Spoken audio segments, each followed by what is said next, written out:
Hello everyone, আসসালামু আলাইকুম। আশা করছি সকলেই ভালো আছেন। আজকে আমরা মূলত আলোচনা করব বাংলাদেশ ব্যাংক অ্যাসিস্ট্যান্ট ডিরেক্টর পোস্টটির কোশ্চেন প্যাটার্নের পরিবর্তন এবং আমরা কিভাবে প্রস্তুতি গ্রহণ করব সামনের দিকে সেটি নিয়ে।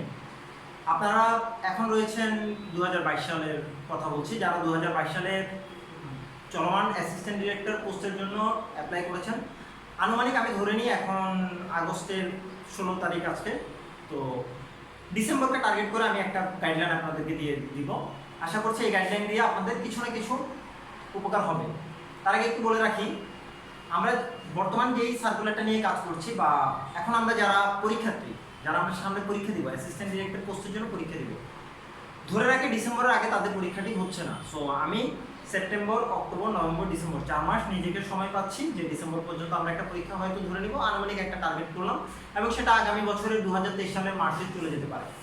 আর আপনারা সকলেই জেনে থাকবেন, সদ্য নিয়োগপ্রাপ্ত যারা অ্যাসিস্ট্যান্ট ডিরেক্টর রয়েছে, আপনাদের বড় ভাই, আপনাদের কাজিনস বা আমাদের সিনিয়র রয়েছে, আমাদের জুনিয়র রয়েছে, তারা 2022 সালে 26 থেকে 28 আগস্টের মধ্যে বর্তমানে তাদের প্রক্রিয়াধীন চলছে, মেডিকেল পরীক্ষা চলছে এবং তাদের জয়েনিং নিয়ে অ্যাপয়েন্টমেন্ট লেটার যার যার কাছে চলে এসেছে। সো তাদেরকে ফোকাস রেখে, তাদেরকে আইডল রেখে আপনারা প্রস্তুতি গ্রহণ করছেন। এখানে আমি আপনাদেরকে একটু ইনক্লুড করে দেব যে অ্যাসিস্ট্যান্ট ডিরেক্টর পোস্টের জন্য আমাদের পূর্বের প্রস্তুতি কেমন ছিল, বর্তমানে প্রস্তুতিটি কীভাবে আগাচ্ছে। আমি সময় না বাড়িয়ে আপনাদেরকে মূল টপিকসটাতে নিয়ে যাই। ধরে নিই 2022 সালের কথা যদি আমি বলি, আপনারা যদি বর্তমানে যারা নিয়োগপ্রাপ্ত তাদের কোশ্চেনটা একটু অ্যানালাইসিস করে থাকেন। আমি আমার অ্যাসিস্ট্যান্ট ডিরেক্টর পোস্টের জন্য এর আগেই আমার পেজে একটা ভিডিও দিয়ে রেখেছি এবং আপনারা কম বেশি সকলেই দেখেছেন এবং ওই গাইডলাইনের সাথে একটু কম্পেয়ার করে দেখবেন বর্তমান গাইডলাইনের কিছুটা ডিফারেন্স আছে। তা না হলে আমি নতুন গাইডলাইনের জন্য ভিডিওটা নিয়ে আসতাম না। 2000 আগে পূর্বের প্রস্তুতি, পরবর্তী আমরা সামনের দিকে কিভাবে প্রস্তুতিটা নিব, সামনের দিকে কিভাবে আগাবো সেটা নিয়ে একটু কথা বলবো। 2015 সাল থেকে যদি আমি ধরে রাখি, আপনারা যদি কোশ্চেন অ্যানালাইসিস করে থাকেন 2015 থেকে 2021 বা এখন যারা জার্নিং করছে তাদের আগ পর্যন্ত যদি আমি বলি, আমাদের ম্যাথ, ইংলিশ খুব একটা ভাইটাল ইস্যু ছিল পূর্বে। আমার পরিচিত যারা বড় ভাই রয়েছে 2015 সাল থেকে নিয়োগপ্রাপ্ত, আমি নিজেও প্রস্তুতির মধ্যে দিয়ে গিয়েছিলাম 2015 সাল থেকে কোশ্চেনের মধ্যে দিয়ে। এখানে আমি আপনাদের পুরো ওভারঅল ভিডিওটা পয়েন্টটা ধরিয়ে দিই। আপনারা আগের ভিডিও থেকে মোটামুটি গাইডলাইন পাবেন কী কী আমরা করব।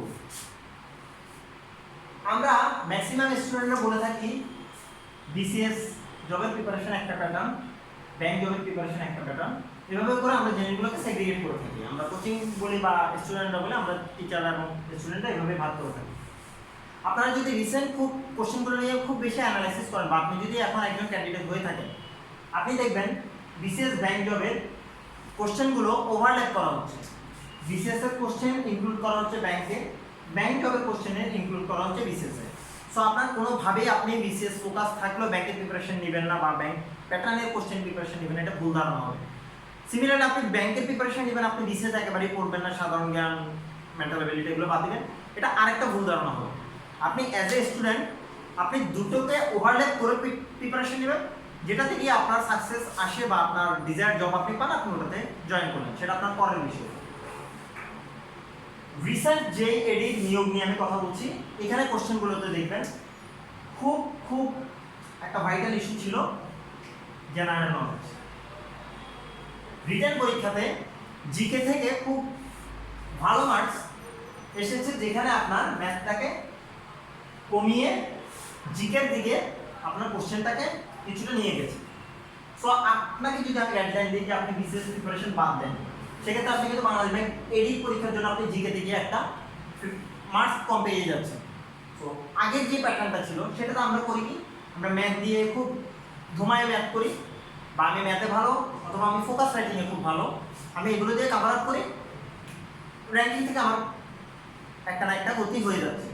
কিন্তু আমি যদি জিকে জানা না থাকে, এই বর্তমান যারা আপনার সিনিয়র ভাইরা আছে বা তারাও তাদের কোশ্চেনগুলো আপনারা একটু দেখবেন, মিলিয়ে দেখবেন যে আমি বলছি যে জিকে প্যাটার্নটা রিটেন পিডি এগুলোতে বিসিএস এর জিকেটা এখানে নিয়ে আসছে।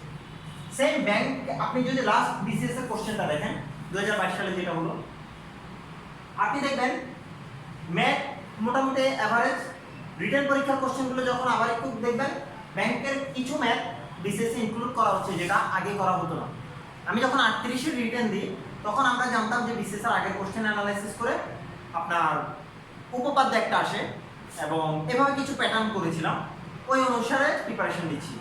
38 এর কোশ্চেনটা নিয়ে আপনি দেখবেন ওখানে উপপাদ্য থেকে কোনো কোশ্চেন ছিল না, জিওমেট্রি থেকে একটু বের হয়ে এসে তারা করলো কি 1% লাভে 1% লসে একটা দ্রব্য মূল্য যদি আমি ক্রয় মূল্য বাড়াই আবার বিক্রয় মূল্য যদি কমাই কত পার্সেন্ট লাভ বা ক্ষতি হবে, এই ধরনের কোশ্চেন আগে কম আসতো রিটেনে। ব্যাংকে হুবহু কোশ্চেনটা আসছে, এটা আমরা বিসিএস এর সাথে ইনক্লুড করলাম রিটেনের। সো আপনারা আমার ভিডিওর আজকের মূল মেসেজটা হচ্ছে আপনি আগে যে প্রিপারেশনটা নিচ্ছেন বা বর্তমান থেকে যারা প্রিপারেশন নেবেন আপনাকে মার্চ করে প্রিপারেশন নিতে হবে।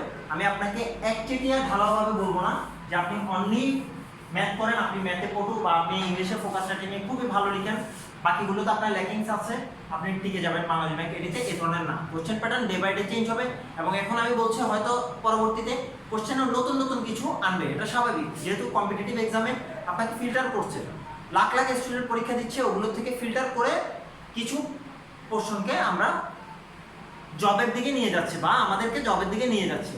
সো আমাদের প্রস্তুতিটা একটু ডিফারেন্ট হবে। এবার আসে আমরা কিভাবে প্রস্তুতি নিব।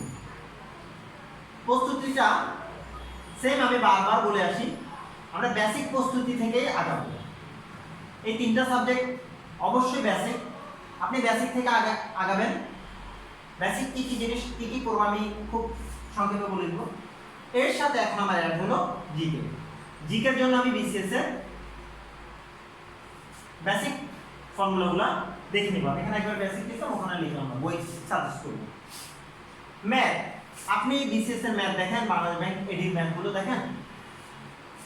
ফার্স্ট অফ অল আপনি 9-10 এর ম্যাথ বইটা শেষ করে আসবেন, জেনারেল ম্যাথ। দেন সাইফুস অথবা খাইরুলস, আপনাদের যে রাইটারের বই ভালো লাগে আপনারা পড়েন, সমস্যা নেই, কিন্তু বেসিকটাকে আপনি ধরে তারপর আগান।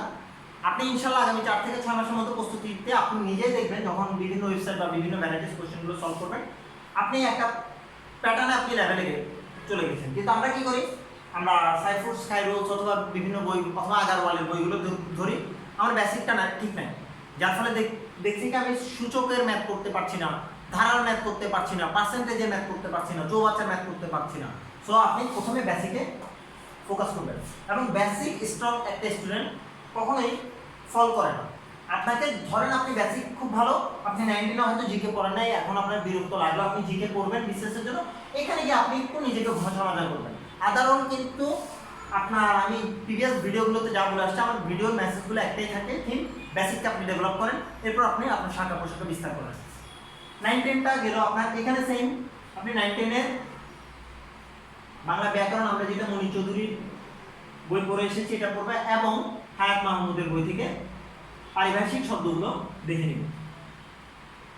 পারিভাষিক শব্দ আছে আপনার, দেন বিরোচন পাঠ আছে, এই পোর্শনগুলো অবশ্যই আপনি হায়াত মাহমুদ, এইচএসসির হায়াত মাহমুদকে কাজ করবেন, 9-10 এর হায়াত মাহমুদ না। ভিডিওটা ভালো করে একটু শুনুন, 9-10 এর হায়াত মাহমুদ না, এইচএসসির হায়াত মাহমুদ, আর বাংলা ব্যাকরণ দেখবেন 9-10 এর মনি চৌধুরী বই থেকে, যেটা বোর্ড করবো বাংলা। এবার আমি বাংলা সাহিত্য কি করব, বাংলা সাহিত্য আমি বিসিএস প্যাটার্ন অনুসারে আগাবো। হতে পারে সেটা MP3 অথবা মহসিনা নাজিলা ম্যাডামের একটা বই আছে শিকড়, এই দুটো বইটা আপনি একবার একটু ওভারঅল দেখে নিলে হয়ে যাবে। বিসিএস থেকে আপনি 11 জন পিএসসি সাহিত্যিক সম্পর্কে ফার্স্ট অফ অল জানবেন, দেন ব্যাংকের ক্ষেত্রে এর বেশি আপাতত না জানলেও হবে, বেসিকটা পড়ে রাখবেন। এখানেও আপনি এফোর্টটা বেসিক থেকে শুরু করবেন। এবং আমি বাংলা ব্যাংক এডিট পরীক্ষা নিয়ে বলছি, ওভারঅল সব কিছু নিয়ে না। ইংলিশ অবশ্যই এখানে আপনার ভোকাবুলারির কোনো বিকল্পই নেই, আপনাকে ওয়ার্ড পড়তেই হবে। গ্রামার আপনাদের যেহেতু আমরা অনার্স শেষ করে এসেছি, আমাদের কম বেশি গ্রামার স্টক সবাই ভালো, আর ভোকাবুলারিটাকে আপনি ডে বাই ডে ডেভেলপ করেন। এবং আমি রিটেন সব পাশাপাশি বলে ফেলি, আপনারা রিটেনের জন্য ফোকাস রাইটিংয়ে খুব বেশি গুরুত্ব দিবেন। এখানে কিছুদিন আগে ইউনিয়ন ব্যাংক, উত্তরা ব্যাংক এবং প্রিভিয়াস অনেকগুলো ব্যাংকের সিনিয়র অফিসার কম্বাইন্ডের পরীক্ষা হয়ে গেছে। আপনারা কোশ্চেন নিয়ে আপনারা আমাকে বেটার জানেন, আমি জানি। ফোকাস রাইটিংয়ে গিয়ে দেখবেন ফাইন্যান্সিয়াল এক্সপ্রেস, ডেইলি স্টার, এগুলোর হুবহু এডিটোরিয়াল বা যে কোনো একটা ইস্যু ডিরেক্ট প্রথম প্যারাটা তুলে দেওয়া হয়েছে কোশ্চেনে, এবং ওটা দিয়ে সিন কম্প্রিহেনশন বা অনুবাদ করতে দেওয়া হচ্ছে। পেপার পড়ে অভ্যাসটা করাটা আসলে একটু টাফ আমরা যারা প্রিপারেশন নিচ্ছি স্টুডেন্টদের জন্য, কিন্তু আপনি যদি করতে পারেন এটা আপনাকে খুব ভালো একটা কাজ দিবে, রিটেন দিয়ে খুব ভালো কাজ দিবে। সো আপনার ড্রিম যেহেতু বাংলা ব্যাংকে রেডি হওয়া বা হাই, আপনার প্রিপারেশনটার লেভেলটা হবে অবশ্যই স্মার্ট এবং গতানুগতিক না, এ থেকে একটু ডিফারেন্ট। আপনাকে রিটেনে ফোকাসের জন্য পেপার পড়া এখন থেকেই চালিয়ে যান। আগামী 4 থেকে 6 মাসে একটা পেপার কাটিং করে করে আপনি আগান, পেপারের লাইনগুলো আপনার মধ্যে অটোমেটিক অ্যাবজর্ব হয়ে যাবে। ইংলিশ গেল, আপনি ওয়ার্ডের জন্য কী করবেন, এগুলো আমার বিভিন্ন আলাদা আলাদা করে আমি ভিডিও করে দিই, ওখানে এখন ডিটেলস বলবো না। ওয়ার্ড নিয়ে আপনি একটা গাইডলাইন করবেন, ফোকাস রাইটিং, আপনি প্রতিদিন কিছু না কিছু লিখবেন, কিছু না কিছু পড়বেন, এটা যেন আপনার বাদ না যায়। আমরা ধরে বেঁধে ফার্স্ট অফ অল একটা গ্রামার বইয়ের ফর্মুলাগুলো পড়ি, এক্সাম্পলগুলো পড়ি, এভাবে আমরা মনে করছি হয়ে যাচ্ছে না। আমি হয়তো পিলি উত্তরাচ্ছি, পিলি উত্তরানোর পরে আমি রিটেনে গিয়ে ধরা খাচ্ছি। মূল পরীক্ষা কিন্তু রিটেন পরীক্ষা, এটা আপনাকে মানতেই হবে। আপনি পিলিটা জাস্ট আপনার রিটেন পরীক্ষা দেওয়ার জন্য ওয়ান কাইন্ড অফ একটা টোকেন মাত্র গেল। এবার আসি জিকে। জিকে ব্যাংকের ক্ষেত্রে কারেন্ট ইস্যু, কারেন্ট অ্যাফেয়ার্স থেকে পড়ে নেবেন, আপলোডে থাকা ভালো। আপনারা পড়ছেন আমি জানি, বিশেষ জন্য পড়ছেন। জিকের বেসিকটা কি? বেসিকটা হচ্ছে আপনি মুদ্রা, রাজধানী, দেন জাতিসংঘের অঙ্গসংস্থান, কোন অঙ্গসংস্থানের কাজ কি, আইএলওর কাজ কি, হু এর কাজ কি, দেন এভাবে যে বেসিক বেসিক ফর্মুলাগুলো আছে আপনি ওগুলো করবেন। যখন আপনার পরীক্ষার ডেট দিবে তখন প্রিভিয়াস 2 থেকে 3 মাসের কারেন্ট অ্যাফেয়ার্সটা নিয়ে একবার চোখ বুলাবেন। এবং এটা যেহেতু এখন বাংলাদেশ ব্যাংকের কোশ্চেনগুলোতে রিটেনেই আপনার ম্যাথে যত মার্কস, জিকেতে দেখা যাচ্ছে ঠিক ততই মার্কস, এবং এক কথায় প্রকাশ দিয়ে দিচ্ছে অমুক দেশের প্রেসিডেন্টকে, অমুক চুক্তিটি কার কার সাথে হয়েছিল, কোন জায়গায় হয়েছিল, ওটা রাজধানী কোথায়, যদি আপনাকে এক অর্থে দিয়ে দেয় সেক্ষেত্রে কিন্তু আপনি অপশনও পাচ্ছেন না। তো আপনি পড়বেন, একটু যেন মাথায় থাকে মেমোরি, এবং লিখে লিখে পড়বেন, যাই করেন একটু লিখে লিখে পড়বেন, সেটা রাফের মতো হতে পারে, নোট করার দরকার। এই হলো আপনার, আমি এতটুকু পর্যন্ত যা বললাম এটা হচ্ছে আমি এডি প্রিপারেশনের বেসিসে বলছি। এখানে দেখেন আপনাকে বিসিএস থেকে কিছু জিনিস নিতে হচ্ছে, ব্যাংকের প্যাটার্নের মধ্যে কিছুটা ঢুকতে হচ্ছে। আপনি চাইলেও আপনি এর বাইরে যেতে পারবেন না। এর পাশাপাশি সামনের দিকে কি হবে আমি যদি কিছুটা প্রেডিক্ট করি বা একটু গেস করে যদি আমি বলি, আপনি দেখবেন জিআরই জিম্যাট বই থেকে অ্যানালাইটিক্যাল অ্যাবিলিটি, বিসিএস থেকে মেন্টাল অ্যাবিলিটি, দেন আইবিএতে যে কোশ্চেনগুলো আসে ওখান থেকে ডাটা সাফিসিয়েন্সি, এভাবে করে কোশ্চেনগুলোকে মিক্স আপ করে করা হচ্ছে। এবং বাংলা ব্যাংক এডি কোশ্চেন অ্যাসিস্ট্যান্ট ডিরেক্টর পরীক্ষার আগে যখন আইবিএ পরীক্ষা নিত, আপনারা দেখবেন 2012, 13, 14 কোশ্চেনগুলো যদি দেখেন, ডাটা সাফিসিয়েন্সি, অ্যানালিটিক্যাল অ্যাবিলিটি তখন ছিল, পাজল সলভ করা তখন ছিল। এখন ঢাকা ভার্সিটি বা আহসানুল্লাহ এভাবে যখন কোশ্চেন মিক্স আপ হচ্ছে আর খুব বাল্কিতে যাচ্ছে, তখন তারা আইবিএ প্যাটার্নটা ফলো করে না, তারা ওভারঅল তাদের মতো করে একটা প্যাটার্ন রেডি করছে। সো আপনি কি করবেন, আপনার এতক্ষণ পর্যন্ত আমি যে কোশ্চেনের বা কীভাবে আগাবেন যতটুকুই আমি আপনাদেরকে বোঝাতে পারি না কেন, আপনাদের মূল এবং একটাই কাজ, আমি পুরোটা মুছে দিচ্ছি, সেটা হলো এটা ম্যাক্সিমাম স্টুডেন্টই করে না, এবং আমি দেখলাম যারা গাইডলাইন দিচ্ছে ম্যাক্সিমাম টিচার, ম্যাক্সিমাম ভাইয়ারা এই জায়গাটা ফোকাস করে না। এটা আপনাদের প্রতি আমার রিকোয়েস্ট থাকবে, আপনি কোশ্চেন অ্যানালাইসিস করতে ভুলবেন না। এবং এটার চেয়ে বড় টিচার, গাইড আপনার আর নেই। আপনি সব কিছু বন্ধ করে, সব কিছু বাদ দিয়ে, কোন ভাইয়া কি বলেছে, আমি কি বলেছি, অমুকে কি বলেছে, তমুকে কি বলেছে, কোচিংয়ে কি বলা হয়েছে, বাসার ভাইয়া কি বলেছে, সব বাদ দিয়ে আপনি যেটা করবেন, আপনি বইটা নেবেন, আপনি স্মার্ট একজন স্টুডেন্ট, আপনার অনার্স শেষ, মাস্টার শেষ, কোশ্চেনটা নিয়ে কোশ্চেনের পাশাপাশি লিখবেন 1 নম্বর কোশ্চেন সমাজ থেকে এসেছে, আর যদি আলসামি লাগে ব্যাকরণ, ব্যাকরণে ব্র্যাকেটে লিখবেন। 2 নম্বর কোশ্চেন, এটা তো ভোকাবুলারি। 3 নম্বর কোশ্চেন, এটা তো চৌবাচ্চার ম্যাথ, কোশ্চেনে লিখে ফেলেন। আপনার যেই জবের প্রিভিয়াস কোশ্চেন লিখলেন ওখানে এভাবে লিখেন, লেখার পর আপনি একটা চার্ট রেডি করেন, আপনার কোথা থেকে কোশ্চেন টাচ করছে, কোথা থেকে কোশ্চেন টাচ করছে না, কোশ্চেন অ্যানালাইসিস করেন। আপনার 60% প্রিপারেশন এখানে শেষ, বাকি 40% আপনি এবার জানেন আপনি কোথায় স্ট্রং কোথায় উইক, ওভাবে আঁকান, ইনশাল্লাহ ভালো হবে। তবে আমি আপনাদের ভুল ধারণা একটু ক্ল্যারিফাই করতে চাই, সেটা হচ্ছে বিসিএস এর জব, ব্যাংকের জব, এক একটা আলাদা আলাদা প্রিপারেশন, এই ধরনের কোনো কিছু নাই। আপনি এখন মিক্স আপ প্রিপারেশন নেবেন। সারা দিনটাকে যদি আমি আপনার 100% ধরি, অথবা যদি আমি ধরে রাখি আপনি একজন ক্যান্ডিডেট আপনি 6 থেকে 10 ঘন্টা পড়তে পারছেন, যারা 6 ঘন্টা পড়ছেন তারা 4 ঘন্টা আপনার ডিজায়ার যে জব সেটা বিসিএস হলে বিসিএস এ দিবেন, 2 ঘন্টা ব্যাংকের প্যাটার্নের প্রিপারেশন নেবেন।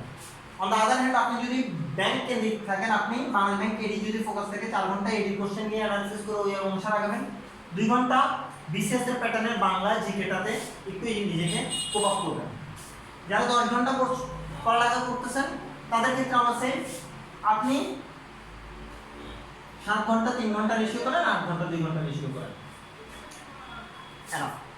তবে এক সাইডেড ওয়ান গাইডেড প্রিপারেশন নিয়ে না, যেটা আপনি বুঝবেন। কারণ আমাদের এই প্রস্তুতির সময়টা কম্পিটিটিভ বাজারে সকলেই স্মার্ট মুভ করে, প্রত্যেকটা স্টুডেন্ট ক্যালিবার ভালো, প্রত্যেকটা স্টুডেন্ট কোয়ালিফাইড, তারা ন্যাশনাল ইউনিভার্সিটি থেকে বুয়েট লেভেল পর্যন্ত সবাই গ্র্যাজুয়েশন করে আসছে।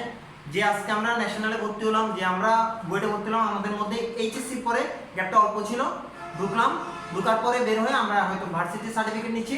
আমি অ্যাগেইন আবার যখন বেসিক লেভেল থেকে 9-10 এইচএসসি প্রিপারেশন হচ্ছে, আমরা সবাই আবার প্লেইং ফিল্ডে আসছি। কেউ ম্যাথের সাথে রিলেট না থাকার কারণে পিছিয়ে আসছি, তাকে ম্যাথ বুস্ট করতে হবে। আবার বুয়েটের স্টুডেন্ট কিন্তু সেম, সে ম্যাথ ছিল, ইংলিশ নিয়ে খুব একটা গবেষণা সে করে না, তার ফিজিক্স, কেমিস্ট্রি, দেন আর্কিটেকচার, ম্যাথমেটিক্স এগুলো নিয়ে তার অনার্সের লেভেলটা গ্র্যাজুয়েশন হয়। তার জন্য কিন্তু ইংলিশটা আবার একটু ঝালাই করা, জিআরই বা জিম্যাট থেকে করছে। দেন জিকে তার জন্য একেবারে নতুন, সে আবার জিকেটাকে সেম গণধকরণ করছে। এই যে প্যাটার্নটা, তারও কিছু ব্যাকড্রপ আছে, আপনাদেরও কিছু ব্যাকড্রপ আছে। দুটা লেভেল বলেন বা অ্যাভারেজ মার্জিনে বলেন, আমরা সবাই প্লেইং ফিল্ডে আছি, মানে আমরা ইকুইভ্যালেন্ট। আমরা এই জায়গা থেকে আবার 6 মাস 4 মাসের প্রিপারেশন নেব, সেম 9-10 এইচএসসি প্রিপারেশন নিয়ে। আমি প্রিপারেশন নিয়ে যেহেতু কম্পিটিটিভ বাজারে ঢুকছি, আমি দুটোকে মার্চ করে করবো। যারা ল্যাকিংস কম সে সময়টা বাড়াবেন। আর একটা জিনিস হলো, আপনার যদি জব ফোকাস থাকে, আপনি যদি বাংলাদেশ ব্যাংক এডি বা সরকারি ব্যাংকগুলো অথবা বিসিএসের জন্য ফোকাস থাকেন, আপনার যদি এই যে এখন 23-24 জাস্ট ফ্রেশ গ্র্যাজুয়েট হয়ে থাকেন, আপনি 2 থেকে 3 বছর এখন নেন। আমরা প্রথমেই করি কোনো একটা জব করি, জব করে হঠাৎ মাথায় আসে না, আমাকে তো আব্বু আম্মু বললো এই জবে ঢুকতে, আমি আবার এসে এখানে ঢুকছি। তখন আমি 2টা বছর অলরেডি গন, প্রিপারেশন থেকে পিছিয়ে আছি, সব কিছু নিয়ে করে আছি। তো আমার যেটা করতে হবে, আমি ফার্স্টে রোডম্যাপ রেডি করবো যে আমি আগামী কোন দিকে মুভ করবো। আমি যদি চিন্তা করি আমি এনজিওতে ঢুকবো, আমি এখন এনজিও বেসিসে নিজের পোর্টফোলিও রেডি করবো, ওখানে আমি জাম্প করবো। আমি বিসিএস হলে বিসিএস, এডি হলে এডি, যে কোনো গভর্নমেন্ট জব হলে গভর্নমেন্ট জব, প্রাইভেট জব হলে প্রাইভেট জব, এমএনসিতে ঢুকলে এমএনসি, এবং এমএনসিতে ঢোকার জন্য আমাকে যদি আইবিএতে ঢুকতে হয় আইবিএতে ঢুকবো, বিআইবিএমে ঢুকতে হলে বিআইবিএমের প্রিপারেশন নেবো। প্রস্তুতি আপনার উপর, অন্যকে দেখার দরকার নেই। এবং প্রত্যেকটা সেকেন্ডে যে আমি আপনার সাথে কথা বলছি, এই সেকেন্ডটাও আমি আপনার নষ্ট করছি। সো সব কিছু বাদ, আপনার মতো করে প্রিপারেশন নেন, কোশ্চেন অ্যানালাইসিস করেন, প্রচুর কোশ্চেন অ্যানালাইসিস করেন, আপনার গাইডলাইন আপনি নিজেকে দিতে পারবেন। Thank you, all the best of luck. আল্লাহ হাফিজ, আসসালামু আলাইকুম।